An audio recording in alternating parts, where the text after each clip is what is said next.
Indonesia memiliki sejarah panjang dalam perkembangan hukum dasar negara. Pemberlakuan Undang-Undang Dasar atau UUD di Indonesia melalui berbagai periode. Hal tersebut mencerminkan dinamika politik dan perjuangan bangsa. Nah, sekarang kita perhatikan bagaimana periodisasi pemberlakuan Undang-Undang Dasar di Indonesia secara singkat. Periode Undang-Undang Dasar 1945. Setelah Indonesia memproklamasikan kemerdekaannya pada 17 Agustus 1945, Undang-Undang Dasar 1945 atau yang lebih dikenal dengan UUD 45 resmi berlaku. Undang-Undang Dasar ini disusun oleh Badan Penyelidik Usaha-Usaha Kemerdekaan Indonesia atau BPUPKI pada 1945 dan menjadi dasar negara hingga sampai saat ini. Undang-Undang Dasar 1945 mengatur struktur pemerintahan, hak asasi manusia, dan tata negara. UUD 1945 yang pertama kali disahkan pada 18 Agustus 1945 ini tetap menjadi dasar hukum meskipun terdapat beberapa perubahan dalam perkembangannya. Yang kedua, periode konstitusi RIS. Dalam kondisi Indonesia yang baru saja menyatakan kemerdekaan, Belanda berkeinginan untuk berkuasa lagi di Indonesia. Melalui agresi 1 tahun 1947 dan agresi 2 tahun 1948. Karena perlawanan sengit bangsa Indonesia, Belanda gagal menguasai Indonesia. Pada tahun 1949, diadakan konferensi meja bundar atau KMB di Den Haag, Belanda. Salah satu hasil KMB yaitu mendirikan negara Republik Indonesia Serikat.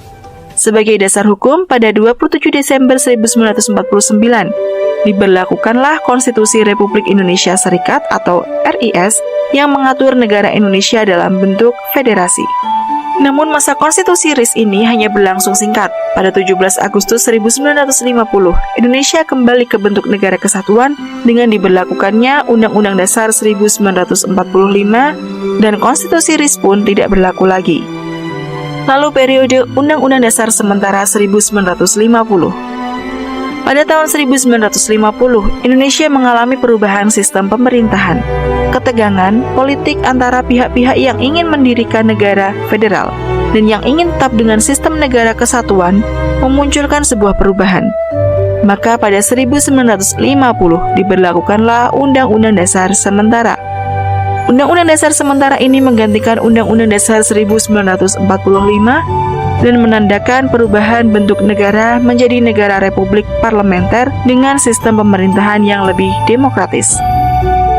Lalu periode kembali ke Undang-Undang Dasar 1945. Pada tahun 1959, Indonesia kembali kepada Undang-Undang Dasar 1945 setelah dikeluarkannya dekret Presiden oleh Soekarno yang mengakhiri pemberlakuan Undang-Undang Dasar sementara. Indonesia kembali ke Undang-Undang Dasar 1945 sebagai dasar negara dan menguatkan sistem presidensial. Di bawah pemerintahan Orde Baru yang dipimpin oleh Presiden Soeharto, Undang-Undang Dasar 1945 digunakan tanpa perubahan signifikan hingga akhir 1990-an. Lalu periode Undang-Undang Dasar 1945 pasca amandemen. Sejak amandemen, Undang-Undang Dasar 1945 yang berlaku saat ini telah menjadi dasar yang lebih modern dan lebih mendemokratisasi Indonesia. Meski mengalami perubahan, Undang-Undang Dasar 1945 tetap menjadi pedoman hukum utama bagi negara Indonesia.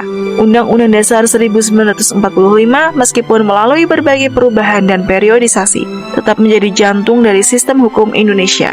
Sebagai bangsa yang terus berkembang, Undang-Undang Dasar 1945 tetap relevan dalam mengatur kehidupan berbangsa dan bernegara. Demikianlah periodisasi pemberlakuan undang-undang di Indonesia. Semoga video ini dapat memberikan pemahaman lebih dalam tentang perjalanan sejarah hukum negara kita. Terima kasih telah menonton dan sampai jumpa di video selanjutnya. Halo semuanya, pada kesempatan ini saya akan memberikan reaction sekaligus pendapat saya mengenai video yang membahas tentang periode pemberlakuan Undang-Undang Dasar di Indonesia.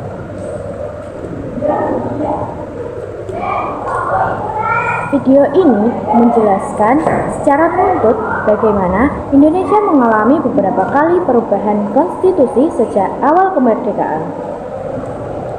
Pertama, Indonesia menggunakan UUD 1945 mulai 18 Agustus 1945 sebagai dasar negara di masa awal berdiri.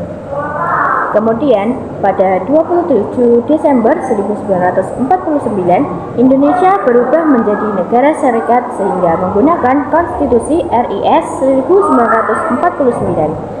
Setelah itu, pada 17 Agustus 1950, Indonesia kembali menjadi negara kesatuan dan memakai Undang-Undang Dasar sementara 1950.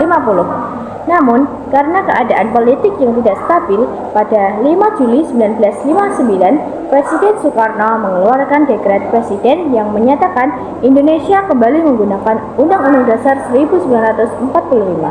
UUD 1945 ini berlaku sampai sekarang, termasuk beberapa kali diamandemen pada masa reformasi.